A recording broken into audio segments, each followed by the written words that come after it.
All right, so we are at chapter 4, finally. Chapter 4 is a short chapter, and I'm still going to take 2 weeks on it. So, no, we're into this part of Revelation, and I think it bears kind of making some comment here, but we're into this part of Revelation where what I'm going to be saying up here is very definitely my interpretation. It is an informed interpretation, I hope.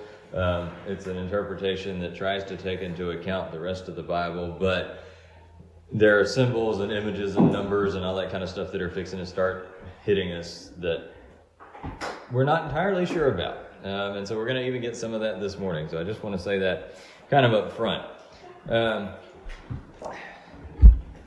So let's read the way. All right, I'm gonna teach to the back of Chris's head. That's good. I was gonna make a joke about the blinding light off of the top, but no. It will be the first time I've heard that. Yeah. And Miss Dot's over there too. My goodness, I got. Oh, hey! I took your seat. I'm sorry. It's right here. No. All right, let's go. So let's pick up in Revelation chapter 4, starting in verse 1. I'm going to read the whole chapter, and just so that we get a sense of the whole scene that we're looking at. So this is John. He says, "After this I looked, and behold, a door standing open in heaven. And the first voice which I had heard speaking to me like a trumpet said, 'Come up here, and I will show you what must take place after this.' At once I was in the Spirit, and behold, a throne stood in heaven, with one seated on the throne. And he who sat there had the appearance of jasper and carnelian, and around the throne was a rainbow that had the appearance of an emerald. Around the throne were 24 thrones, and seated on the thrones were 24 elders, clothed in white garments, with golden crowns on their heads. From the throne came flashes of lightning and rumblings and peals of thunder, and before the throne were burning 7 torches of fire, which are the 7 spirits of God. And before the throne there was, as it were, a sea of glass like crystal. And around the throne, on each side of the throne, are 4 living creatures full of eyes in front and behind. The first living creature like a lion, the second living creature like an ox, the third living creature with the face of a man, and the fourth living creature like an eagle in flight. And the 4 living creatures, each of them with 6 wings, are full of eyes all around and within, and day and night they never cease to say, 'Holy, holy, holy is the Lord God Almighty, who was and is to come.' And whenever the living creatures give glory and honor and thanks to him who is seated on the throne, who lives forever and ever, the 24 elders fall down before him who is seated on the throne and worship him who lives forever and ever. They cast their crowns before the throne, saying, 'Worthy are you, our Lord and God, to receive glory and honor and power, for you created all things, and by your will they existed and were created.'" Now, if you're John, and you're already in the Spirit on the Lord's Day, as he tells us in chapter 1, and you get these letters to these 7 churches, and now you're back in the Spirit, and you get transported in some way, and we're going to talk about this in a minute, but you get transported in some way to the heavenly throne room. How in the world do you describe that? How do you put that into words with a finite human imagination when you're standing before the Almighty? Right? This is the same guy that Daniel saw and said is the Ancient of Days. This is the same God that Ezekiel observed in chapter 1 of his prophecy when he sees the glory of the Lord. So John is getting a very unique opportunity because he's actually, to use a really horrible phrase, but and I say horrible because it has political connotations now, but he's in the room where it happens. Right? So we're out of that first vision. John was talking to Jesus. Jesus was telling him, "These are the things that I want you to say to these churches, these historic real churches in Asia Minor." And that's already difficult enough, right? I mean, there again, you're talking to Jesus, and Jesus is saying to you, not Jesus like earthly Jesus anymore either, but like fearsome, powerful, eternal heaven Jesus. And that's already hard enough. And he's dictating these letters, and now you get sent to the throne room. Okay? So that is where we are. Now, just some, groundwork stuff before we get into this. I follow a scheme or an outline of understanding Revelation that only has 4 visions. Now, some people do this differently. I don't think it ultimately matters, but it will, at least for how I'm teaching it. So I say that the first vision runs from chapter 1 to the end of chapter 3, and now the second vision that we're in starts here at the beginning of chapter 4, and it doesn't actually end until chapter 16. And then we have 17 through 20, and then 21 and 22 being the final vision. That's the way that I read the book of Revelation. You don't have to read it that way. That's just my way. Now, some of you sort of had a little glimmer in your eye because it sounded like I said I was a fourth of the way done. Oh no. Oh no, there are 22 chapters. And as I said earlier, this one's short. It only has 11 verses and it's still going to take me 2 weeks. So, yeah. But what I am saying in all that is there is a sense in which, while we're still going to go through this kind of verse by verse, we're going to be dealing with the scenes as a whole. Because John is seeing these things at one time. So this is sensory overload for John. And John's trying to, in the way that he's writing this, show us just how powerful, just how majestic, and just how non-understandable all of this is. Right? So we're going to be trying to look at each scene as a whole and then kind of looking at the details within that. But I don't want us to stumble over every single detail and try to squeeze out of it every possible interpretation, because 2030 would be an early finish if we tried to do that. So here we are in the throne room. The thrust of the throne room scene, as I see it, is actually pretty simple, and it's simply glorious.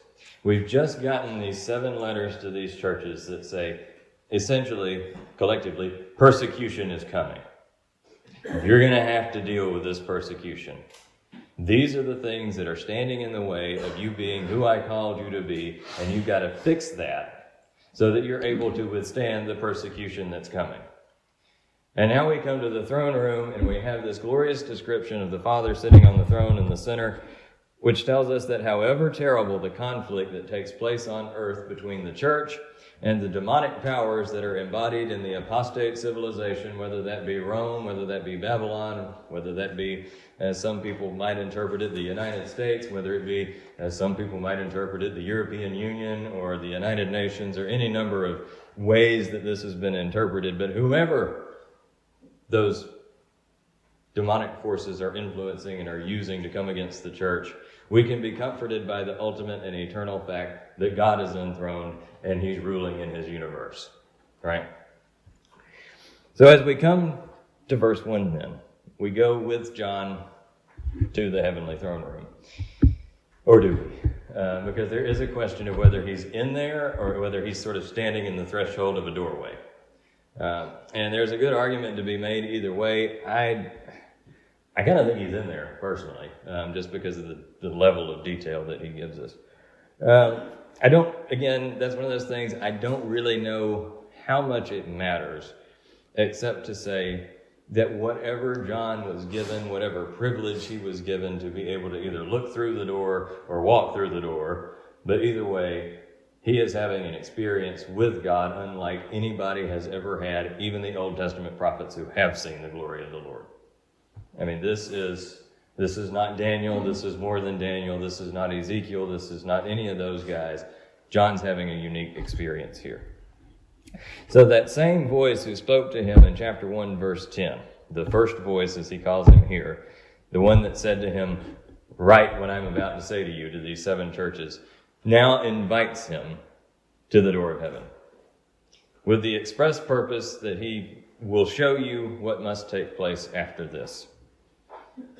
So in effect, what has happened, and this is a strange thing that we're going to have to get comfortable with as much as we can in Revelation, time is telescoped out and it's shrunk in various ways throughout Revelation. And so what has happened is Jesus has started with the church and telling John, okay, this persecution is coming, and now we've zipped all the way to the future, to the heavenly throne room, where we're about to see the bowls and the vials and the whatever else of judgment. that are coming out. This is that's why I view all of this as one really big, long vision. John's getting to see the final curtain call. He's getting to see the God who's calling the shots, and he's getting to see what is around the God who's calling the shots, what that atmosphere is. So all of this stuff is content for a time yet future that hasn't happened yet. But I would remind you that God also sits outside of time. So while this is future to John, this is very present and past and future to God. Right? So it's I'm telling you, it's a weird thing to kind of get your mind around. And then, you're John, and you're also having to watch all of this, understanding that. We do have to be careful, because while what John is experiencing in the throne room is way out here in the future, not everything that happens from chapter 4 to chapter 16 is in the future. So that's why we're going to have to watch this timeline stuff pretty closely.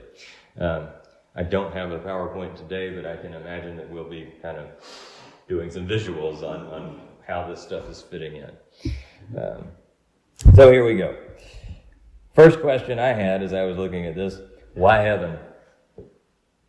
Why does he transport John to heaven in whatever sense? Whether it's just spiritually that he's there and John's actually still on earth, whether there's a physical transportation, whatever. But why didn't Jesus just send John to these various moments on earth and give him the earthly perspective? Okay, that was my first question. Maybe nobody else cares. But the answer to that question is another question. Where does history begin?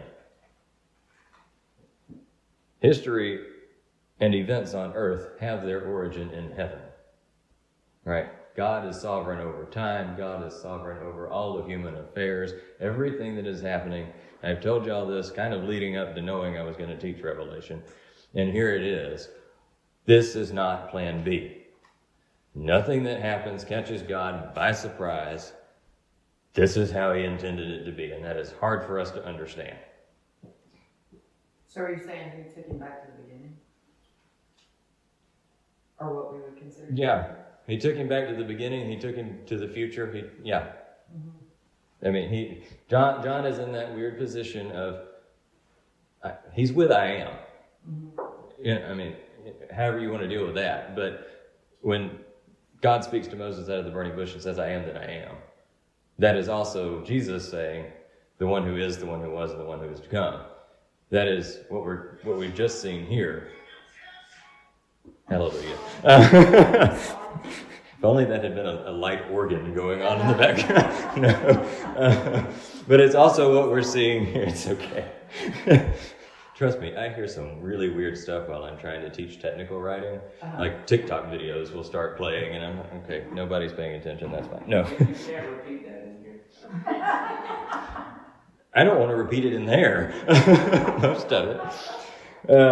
But we also have them singing this song, the one who was, is, and is to come. So all of that, the I am, Jesus' self-description, and all of what they're praising God the Father as while he sits on the throne here, is a recognition of he is timeless, he is eternal, and his power is just as timeless and just as eternal. So yeah, I think you're right. John is like simultaneously at the beginning and at the end. So if all events on earth have their origin in heaven, then Kevin will recognize this name. Robert Mounce says, a true insight into history is gained only when we view all things from the vantage point of the heavenly throne. So if John is to understand in any way what he's about to see, he can't see it from down here looking up. He has to see it from up there looking down. Right? Now, it's sort of like, maybe I'm the weirdo on this, but it's sort of like whenever you go see a show of some kind, like a stage production. I want to sit on the balcony, the front row of the balcony, because I want to see the whole stage. I want to see what everybody's doing. I want to see the scene changes. I want the whole thing. And there are those who want to sit right on the front row so they can see the faces and stuff. For John, he gets both. Right? He gets this heavenly vantage point, but then he also gets that up close and personal realization with all of this stuff. So now verse 2, I'm just going to make a brief comment on a controversial interpretation of this, and I'm going to move on. Brother Rick, I have missed you. We're going to talk about the rapture. but I don't know how this has become an issue. But there are those who have decided that whenever Jesus says to come up here at the end of verse 1, that what he's talking about is a full rapture, and then we'll unpack that with the 24 elders in mind in a minute. But John is having an ecstatic prophetic experience. This is not the rapture of the church, even if there is a rapture in Revelation, and that's not the issue at hand. What John is experiencing right here is not that, okay? The text just doesn't hold up to that. So, okay, that's out of the way. Moving on. The first thing that John sees is the throne, which stands in heaven. The throne as a symbol occurs more than 40 times in Revelation. To put that into bigger context, 75% of the times that the throne is referenced in the New Testament are in the book of Revelation. Okay? So this is really concerned with the sovereignty and the authority and the power of God the Father. And by the way, what did Jesus say already at the end of the last letter we looked at? Those who conquer, I will give them authority to sit on my throne with me, just as my Father gave me authority to sit on his throne with him. Okay? So here we are. When we see the throne, we see the absolute sovereignty of God. We see the deity of God. We see the power of God, which is equal Father, Son, and Spirit. So John says there is one seated on the throne. And we've already said this, but the Father is in the house. He's not in an empty throne room. The King is there. Right, and what do you do when you walk into the throne room and the King is there? You bow down and you worship. Right, and so that's what we see. But before we see that, John still has to try to tell us what he's seeing. And in verse 3, the power and the glory of the Father is such a sight to behold that the best thing John can do is describe it to us in terms of gemstones. Jasper and carnelian. Some of your translations say jasper and ruby. Either way, both of those, jasper, ruby, jasper, carnelian, they're red. They're both red. Not only that, John is also echoing Old Testament images again. I've said it to you before, I'll say it again. We don't know enough Old Testament to come to Revelation, so we're just going to have to sit with it a minute. In Exodus chapter 28, verses 17 to 20, and in Ezekiel chapter 1, verse 26, we see these stones in the breastplate of the high priest. Particularly in the Exodus reference, they are the first stone and the last stone. Jesus has already said, I am the Alpha and the Omega. Those who are worshiping, worship the Father as the one who was, is, and will be. So there's this continuity going here of this imagery. He created it. He's at the beginning. He's going to call the curtain. He's the one in control. If you also fast forward to Revelation 21 and 22, you'll see jasper mentioned 3 times there as the primary color of the New Jerusalem. Interesting correction for us, and we'll see it again when we get there. We tend to think more of the streets of gold and the crystal sea when we think about the new heaven and the new earth. But what we actually get is a very rich, bright red. That's the color of the New Jerusalem. So what John is experiencing is 100% in alignment with Old Testament prophetic experiences. When we talk about John as a prophet, we need to understand him not in the vein of, although he is, but not in the vein of John the Baptist, who was a prophet in his own way. Not even in the vein of Jesus, because we don't see John the Baptist and Jesus having ecstatic experiences, right, and visions of things. You got to go way back to the Old Testament to get that. John is not the only person who gets caught up to heaven in the New Testament, by the way. Paul also says he was caught up to the third heaven on the day of the Lord. Nobody knows what he saw because he didn't write it down. Evidently, he was not instructed to write it down. But he was there. So this is not something that's totally foreign. But this is the first time we're getting that eyewitness experience. So in Ezekiel's vision of the glory of the Lord in chapter 1 of Ezekiel, verse 26 particularly, Ezekiel sees the likeness, this is a quotation, the likeness of a throne in appearance like sapphire. John sees around the throne was a rainbow that had the appearance of emerald. So we need not doubt him. This is the same throne room. This is the same glory. This is the same manifestation. And in verse 4, we have the Father sitting at the center of it all. Encircling him now are 24 additional thrones, and on each of those thrones there is an elder, clothed in white garments and wearing a golden crown. So now here comes a controversial verse, whether you expected it or not. Who are the 24 elders? Enter controversy, right? Some say that they are the 12 tribes, representatives of the 12 tribes, plus the 12 apostles. 12 and 12, 24. Which represent the sum total of the redeemed under the Old Covenant and the New Covenant. So to think about that in a slightly different way, if I can broaden out the category, the 24 elders would represent the church in that frame of mind. The redeemed, the church. There is textual evidence for that. You can tell the way that I'm talking about it. This isn't my view, but I want to give it credit. Chapter 21 of Revelation shows us that the 12 tribes are inscribed on the gates of the city, and the 12 apostles are inscribed on the foundations. So there is this really clear, and I think that's a beautiful image, by the way, there's this really clear understanding, even in the city, even in the New Jerusalem, that it is through the Old Testament and on the ministry of the apostles that the church exists.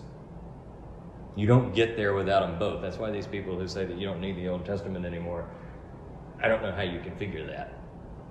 Even the New Jerusalem depends on the 12 tribes as the gateway for this stuff, right? They might also appeal to 1 Chronicles 24. Did I just say Chronicles? I think I did. Preacher mode, sorry. I was going to say it was Mama's Church of God coming out in me, but you can be offended if you want. 1 Chronicles, 24 verses 3 to 19. There, David divides the worshiping priests into 24 divisions. Their purpose is to minister in the temple. And again, we see that because what's going on in the heavenly throne room? They are worshiping, right? You have the four who are right around the throne, the four living creatures who are singing. The elders are singing back in response even while they bow down and they cast their crowns at the feet of the one sitting on the throne. So there is some scriptural backing for that, and it makes sense. But, there's always a but. Where it doesn't hold up to me is actually in chapter 5, verses 9 to 10. Because chapter 5, we don't change scenes. We're still in the throne room. But in verses 9 to 10, they're singing a new song. Okay, let me just read from verse 8 through. And when he had taken the scroll, talking about the Lamb, when he had taken the scroll, the four living creatures and the 24 elders fell down before the Lamb, each holding a harp and golden bowls full of incense, which are the prayers of the saints. And they sang a new song, saying, "Worthy are you to take the scroll and to open its seals, for you were slain, and by your blood you ransomed people for God from every tribe and language and people and nation, and you have made them a kingdom and priests to our God, and they shall reign on earth." Okay. If you've got the King James, it doesn't say they and them and people. It says us and we. As nicely as I can say this, if you're using the King James or the New King James, you've got a mistranslation. the best Greek manuscripts hold up to a they-them translation rather than a we-us translation. So with that in mind, the elders are making a distinction between themselves and the church, themselves and the redeemed. That means that they don't identify themselves as the ransomed church, okay? Well, then what do you do? Because that was a really nice image until I just blew it up. The 12 tribes and the 12 apostles. My own view is that these are angels. In fact, what is going on in the throne room around the Father is angelic. Rather uncontroversial, I think, but here it goes. White clothing is ascribed to angels. So I have a number of cross-references for that. But maybe we'll look at John chapter 20 and verse 12. I say if I can turn there. It says, Jesus appears to Mary Magdalene. This is the resurrection. I'm going to start in verse 11. But Mary stood weeping outside the tomb, and as she wept, she stooped to look into the tomb, and she saw two angels in white sitting where the body of Jesus had lain, one at the head and one at the feet. Okay, so we have that. Just to give you another one, because I don't believe that one example is enough evidence. I get mad at my students when they only cite one thing, and no, that doesn't count. You need two. So Acts chapter 1, verse 10. Let's do that. This is at the ascension. And while they were gazing into heaven as he went, behold, two men stood by them in white robes. So the Bible's pretty clear. When angels appear, they are dressed in white. Okay? Paul also refers to certain ranks of angels as thrones. So we might go to Romans chapter 8, verse 38. Romans 8, verse 38. And there, Paul says, we all know these verses. I'll start in 37. No, in all these things we are more than conquerors through him who loved us, for I am sure that neither death nor life, nor angels, nor rulers, nor things present, nor things to come, nor powers, nor height, nor depth, we know the rest of that. Where the ESV has that word translated as rulers, it's sometimes translated as thrones. Either one would work. How about Ephesians chapter 3 and verse 10?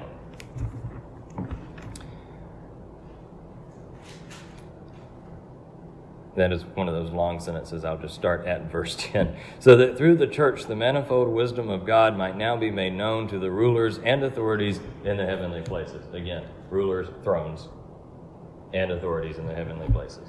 So Paul refers to the ranks of angels as thrones.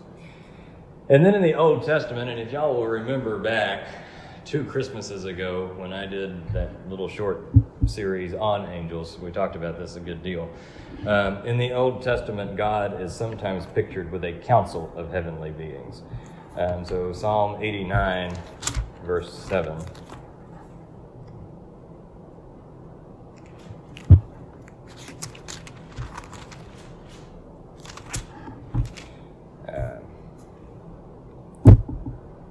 Let's start at verse 6. For who in the skies can be compared to the Lord? Who among the heavenly beings is like the Lord, a God greatly to be feared in the council of the holy ones and awesome above all who are around him? All right.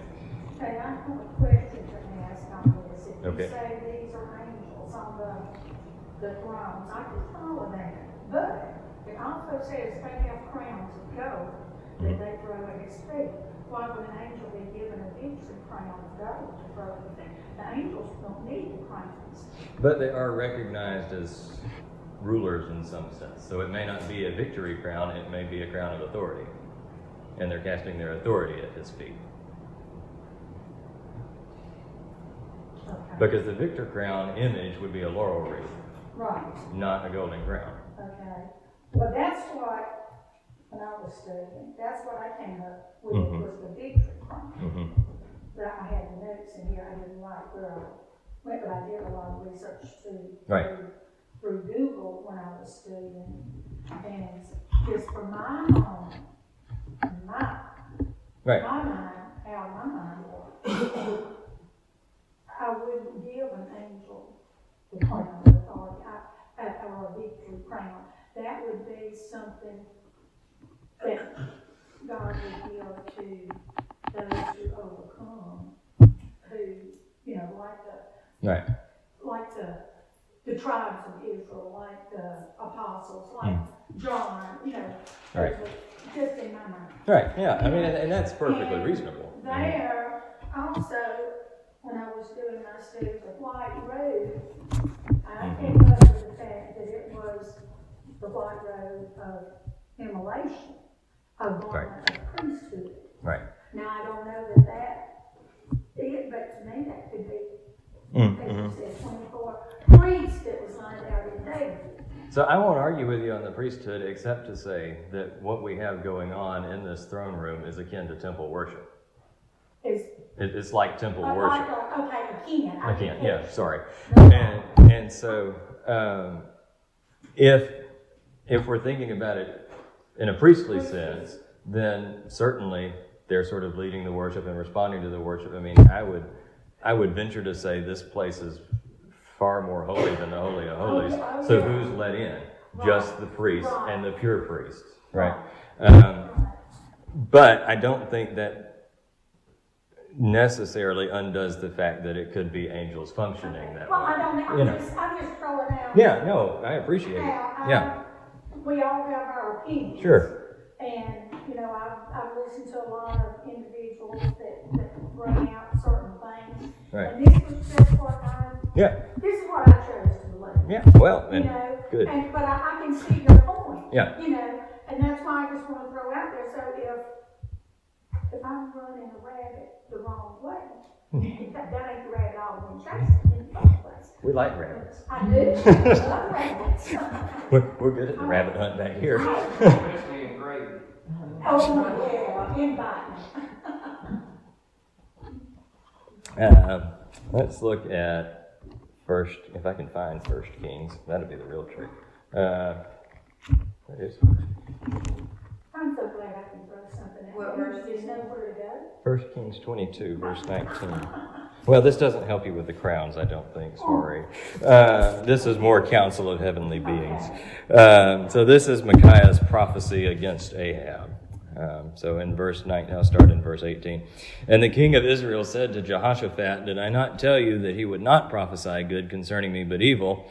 And Micaiah said, therefore hear the word of the Lord. I saw the Lord sitting on his throne, and all the host of heaven standing beside him on his right hand and on his left.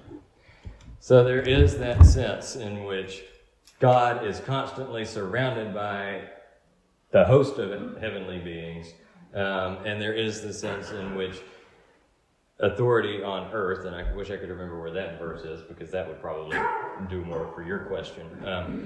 I'll look it up and I'll bring it tonight. But that authority on earth, or what's the word? Governance. That's a better word. Governance of earth has been divided among the angels relative to the number of people that are on earth. And so in that way, there is some authority given to the angels, but I think it's a recognition, at least my reading, it's a recognition that this wasn't our authority to receive, it's yours. And so they're casting it back in that worshipful idea. Of course, later on we'll see the multitudes around the throne, right? And they're also casting their victory crowns at the feet of Jesus. So the other thing that I'll say there in defense of them being angels is the only time the elders are ever mentioned are in the context of angels, right? The other angels and the 4 living creatures. So that's the only time we ever see the elders show up, is in that context. So I think either way it works. I like that idea a lot, that it's the whole church redeemed, Old Covenant, New Covenant. I like that a lot. I don't think it holds up to the rest of the book, though. And so that's where I'm sort of like, well, perhaps angels might fall in there. And, we may be... Either way, like you said, whether we're raptured out, right, before, after, in the middle, if this is angels, if this is priests, if it, whatever. right. The good thing is, God's in the good thing is neither argument changes the gospel. Right. Right. And neither interpretation requires that there be a rapture, because God does stand outside of time. So this could be zapped way into the future after the church and everything is already there. Post-tribulation, who knows? So have it like you want, but I like my angels. So, verse 5. I might not get through all of my stuff. In verse 5, we move from what is around the throne, or the atmosphere of the throne room, to what radiates from the throne. Right? And so this is taken directly. He really does a nice job of putting us back at the base of Mount Sinai with the Israelites in Exodus chapter 19. That's the same kind of language, that same experience that's there. And when he does that, he ties the old covenants and the new covenant together. Because that same God was God over the old covenant, is God over the new covenant. And then what we have is in front of the throne, firstly, the 7 torches of fire. Now, we've already talked about the 7 spirits of God, referencing back to Isaiah chapter 11. This is the Holy Spirit, right? So Jesus has called John to the heavenly throne room. The Father is sitting on the throne in his unapproachable glory, and the Spirit is before the throne as the 7 torches of fire. A really nice Trinitarian moment that I would encourage our non-Trinitarian friends to explain to me how that works. Okay. And then in front of the throne, verse 6, we also have a sea of glass, as it were. That, I don't know why, that little phrase cracks me up. As it were. A sea of glass, like crystal. And so John seems to get this image from Ezekiel chapter 1 as well. Chapter 1, verse 22. And what I'll say quickly about the sea, when ancient literature, not just the Bible, but even outside of that, when ancient literature talks about water, water is an overwhelming force. It is an overpowering force. It is a force that you have to tame somehow.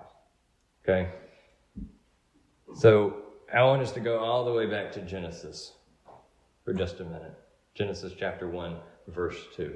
The earth was without form and void, and darkness was over the face of the deep, and the Spirit of God was hovering over the face of the waters. He wasn't being overcome by the water. He wasn't trying to tame the water. He's hovering over it in absolute authority. The Babylonians can have their water gods if they want to have them, right? The Canaanites can have their water gods if they want to have them. The Egyptians can have their water gods if they want to. But Yahweh, God the Father, sits over the water. And so now we have a water in front, or have the water in front of the throne like glass. It's just that still. Jesus gets out of the boat and he calms the seas. And it's just that calm. So we have a beautiful, peaceful, tamed, controlled sea. And then all of these bright colors from these gemstones going on, and all of this worship that's happening. So next week we'll talk about the 4 living creatures. Lord help us. I don't think they're quite as controversial as the elders actually, but anyhow. Questions or comments? This is what I love about Revelation. We can get hung up in the prophetic aspect and what's future and what's past and what belongs where and how do we interpret this, that, and the other. But the sheer beauty of what John sees, even in the catastrophe, is astounding to me. And so I really appreciate that. Well, the way I kind of look at it, if John couldn't fully describe and he was looking at it, Will not understand it. He wrote it because God's not a